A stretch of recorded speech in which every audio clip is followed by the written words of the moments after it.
welcome to today's video on the highest human virtue of moral science, class 8, chapter number 1. In this video we will explore about remembering God. So let's get started. Man is the best creations of God. God का सबसे best creations इंसान को माना जाता है, यानी कि इस धरती पर भगवान ने जो सबसे प्यारा चीज़ और सबसे बेस्ट चीज़ बनाया है वो है इंसान। God too incarnated on earth in a form of man.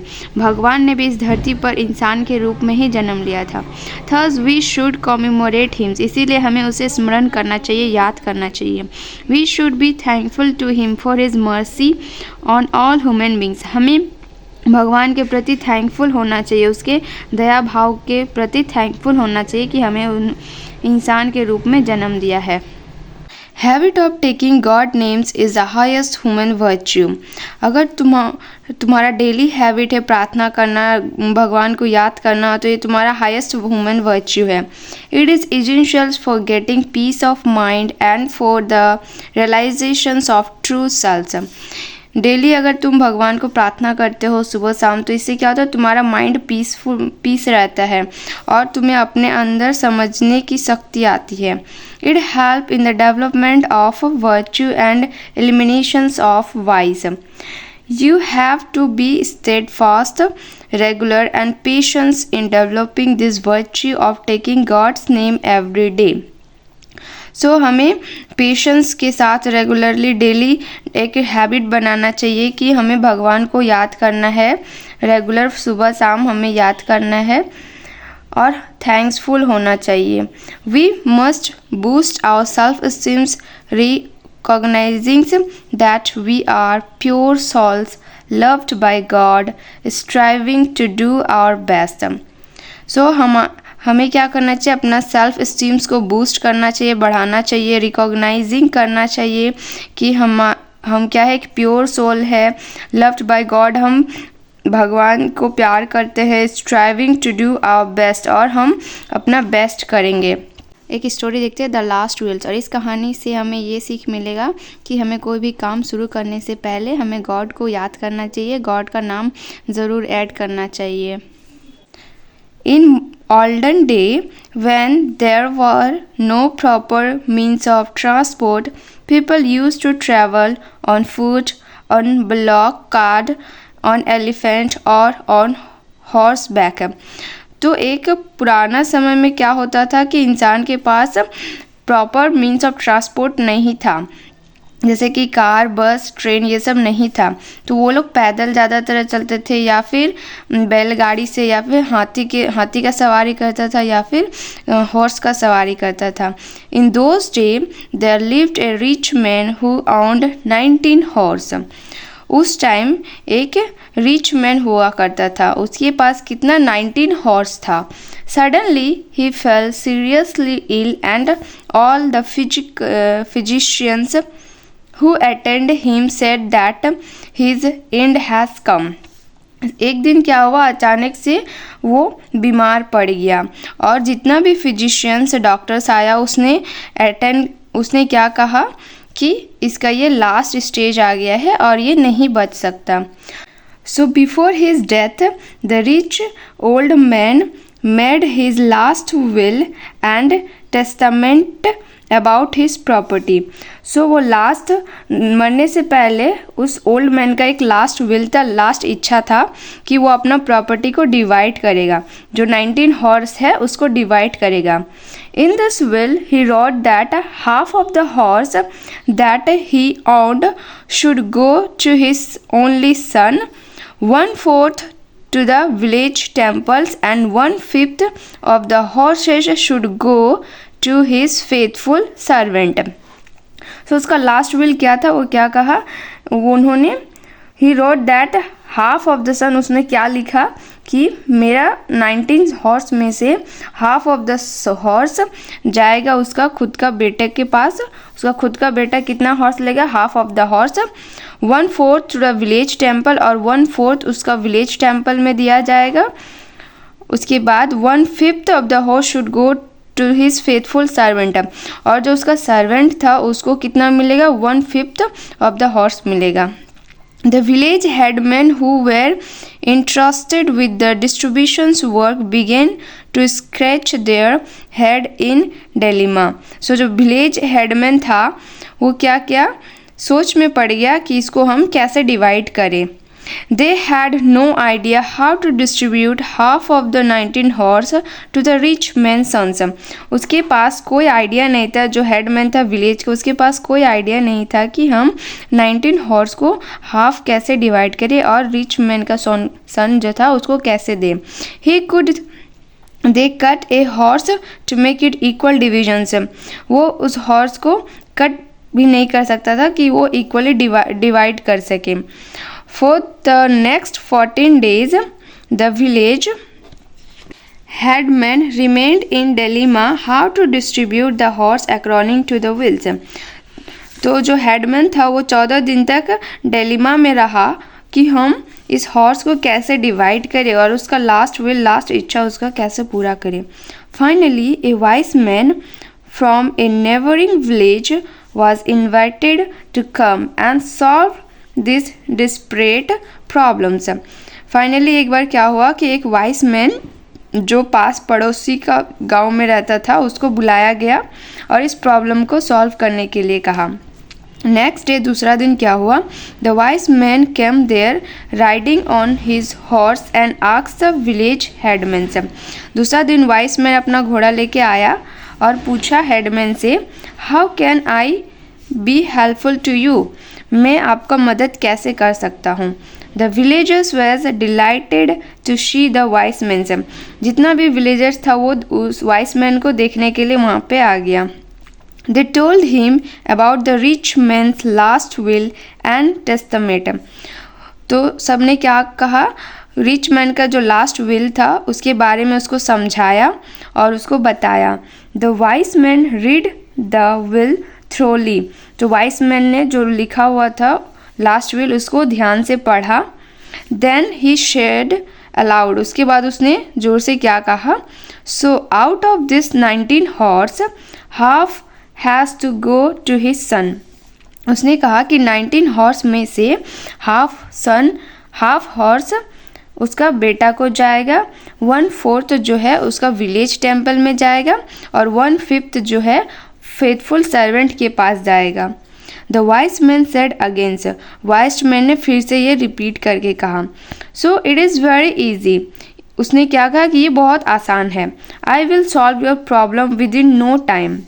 उसने कहा मैं इस प्रॉब्लम को तुरंत सॉल्व कर दूंगा बिना कोई टाइम गवाए. Then he order to arrange all the 19 horse in a row. फिर उसने वाइस मैन ने ऑर्डर किया कि जितना भी 19 हॉर्स है सबको एक रो में अरेंज करो. Making them stand next to one another. सब उसको एक दूसरे के पास खड़ा करो, लाइन में लगाओ. After this he got down from his own horse and placed it next to the 19 horse. उसके बाद वो अपने हॉर्स से भी उतर गया और अपना हॉर्स को भी 19 हॉर्स के पास लगा दिया. He counted all the horse standing here. और फिर उसने जितना भी हॉर्स था उसको काउंट किया. Now there were 20 horse together. जब वो अपना हॉर्स भी उसमें मिला दिया तो वहाँ पे टोटल 20 हॉर्स हो गया. Then he counted half of the 20 horse. फिर उसने क्या कहा, हाफ ऑफ द 20 हॉर्स को काउंट किया. That is 10. तो हाफ ऑफ द 20 कितना हो गया, 10 हो गया. He gave them to the rich man. उसने क्या कहा, रिच मैन को वो दे दिया. Then he said. फिर उसने क्या कहा, 1/4 of the 20 horse is equal to 5 horse. So 1/4 of the 20 horse कितना होता है, 5 हॉर्स होता है. यानी कि 1/4 1/4 ऑफ द 20 हॉर्स कितना होता है, 5 होता है. तो 5 हॉर्स दे दिया उसने विलेज टेम्पल को. Then he said 1/5 of 20 is 4. तो फिर क्या क्या, 1/5 1/5 इंटू 20 कितना हुआ, 4 हुआ. 4 हॉर्स उसने फेथफुल सर्वेंट को दे दिया. Gentleman then +5 10 + 5 + 4 makes 19 horse. Gentleman ने क्या कहा, 10 + 5 + 4 कितना हुआ, 19 हॉर्स हो गया. टोटल जो हुआ था 10 + 5 प्लस 4 कितना हुआ 19 हॉर्स हो गया। So you see how simply it was. So क्या कहा फिर उसने, देखो ये कितना आसानी से सॉल्व हो गया। Saying this he mounted on his horse, spoken a few inspiring word and silently road away toward his village.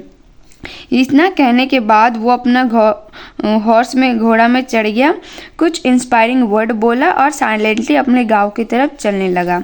The village headman become speechless. जो विलेज हेडमैन था वो स्पीचलेस हो गया, कुछ नहीं बोलने सका। They could not believe that the wise man solve their problem so graceful and in no time to all. तो वो उन्होंने दे कुड नॉट बिलीव से, तो वाइस मैन जो हेड मैन था वो बिलीव नहीं कर पा रहा था कि ये वाइस मैन इतना आसानी से प्रॉब्लम को सॉल्व कैसे कर लिया। They were full of admirations for that wise man wisdoms. The wise man last speech had a great impact on the village. जो वाइस मैन का लास्ट स्पीच था जो वो बोल के गया था वो विलेजेस के ऊपर बहुत ज़्यादा इम्पैक्ट हुआ। जैसे कि दे cherished and passed it to their coming generations. So वो generations to generations पास होने लगा जो वो वाइस मैन ने कहा था।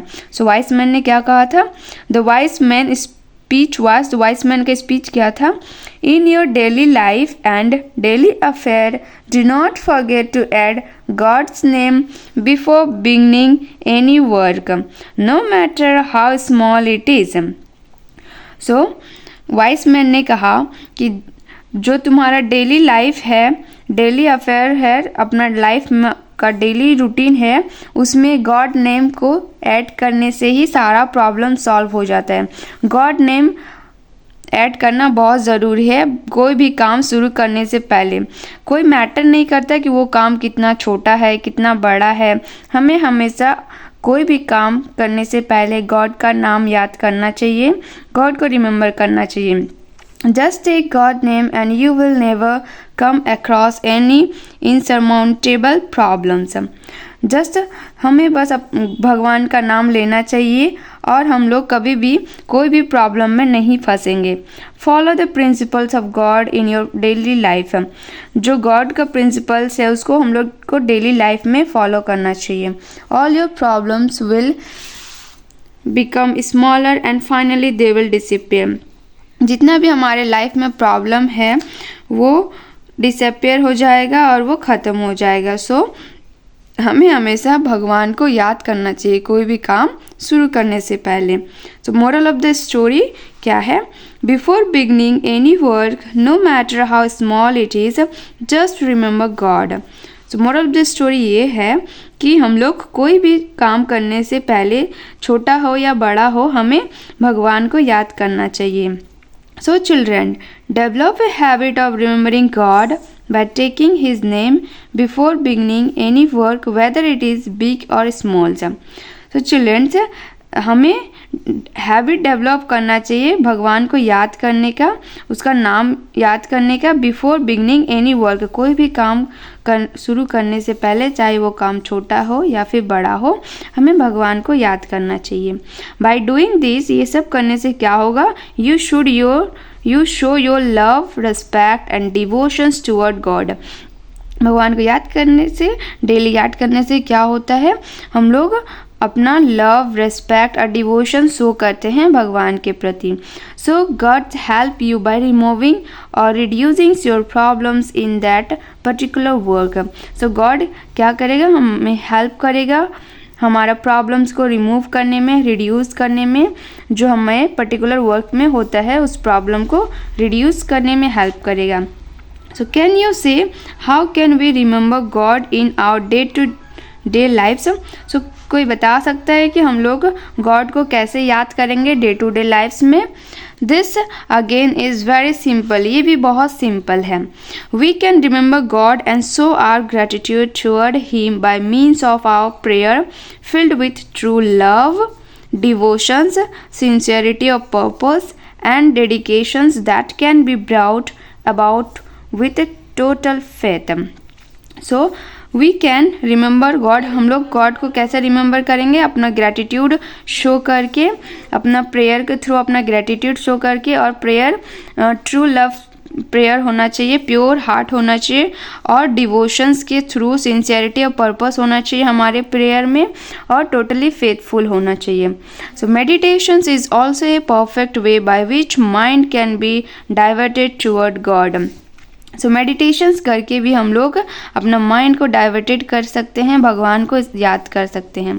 But without total love and devotions this is not possible some, लेकिन बिना टोटल लव और डिवोशन से ये पॉसिबल नहीं हो सकता है। It is easy to sail a boat in water but you can't sail the same boat on dry land. So ये बहुत आसान है कि हम एक बोट को पानी में तैरा सकते हैं, बट एक बोट को हम लोग ड्राई लैंड, सूखा लैंड में नहीं तैरा सकते हैं। So in the same way in heart, if you have an oceans of love, devotions and faith toward God, the boat of life sail easily. So same तरीके से अगर हमारे हार्ट में ओशंस ऑफ लव्स है, devotions है, faith है God के प्रति, तो हम लोग उस नाव को ईजिली चला सकते हैं। On the other hand, if you do not have an oceans of love, devotions and faith toward God, the boat of life is unable to sail easily. और अगर हमारे अंदर ओशंस ऑफ लव्स नहीं है, devotions नहीं है, faith नहीं है गॉड के प्रति, तो हमारे बोट नहीं चलेगा easily. When the heart is full of simplicity and holiness of God, we become an instrument in the service of God. जब हमारा हार्ट फुल ऑफ सिंप्लिसिटी से होता है, होलीनेस ऑफ गॉड से होता है, तो हम लोग क्या हो जाते हैं? इंस्ट्रूमेंट बन जाते हैं, और हम लोग service of God, in the service of God, service of God, God के प्रति हम लोग सर्विस शो करते हैं।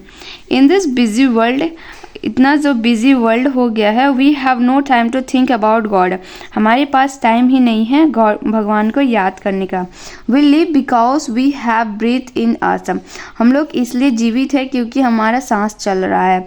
But we do not pause for a while and think who has given us this breath which keep us alive। लेकिन हम लोग के पास इतना भी समय नहीं है कि हम लोग एक बार सोचें कि ये जो सांस हम लोग ले रहे हैं वो किसकी वजह से ले रहे हैं और कौन हमें ये सांस दे रहा है। वी हैव नो गोल और पर्पस इन लाइफ, हमारे पास कोई गोल या फिर पर्पस नहीं हमारा लाइफ का। We need to take a break for our busy schedule and turn to our Lord, pray to him and thank him for the wondering life. हमें अपने बिजी शेड्यूल से ब्रेक लेकर एक बार गॉड को ज़रूर याद करना चाहिए, प्रेयर ज़रूर करना चाहिए डेली, और हमें थैंक्स करना चाहिए गॉड को, ताकि जो हमें जीवित रखा है उसे थैंक्स करना चाहिए। So moral of this story is कि हमें रेगुलर प्रेयर करना चाहिए, मेडिटेशंस करना चाहिए with full of oceans of love, devotions and faith toward gods, और हमें हमेशा लॉयल्टी शो करना चाहिए गॉड के प्रति, और कोई भी काम शुरू करने से पहले गॉड का नाम ज़रूर याद करना चाहिए। So that's all for today. Do like, share and subscribe to watch the next chapter. Thank you.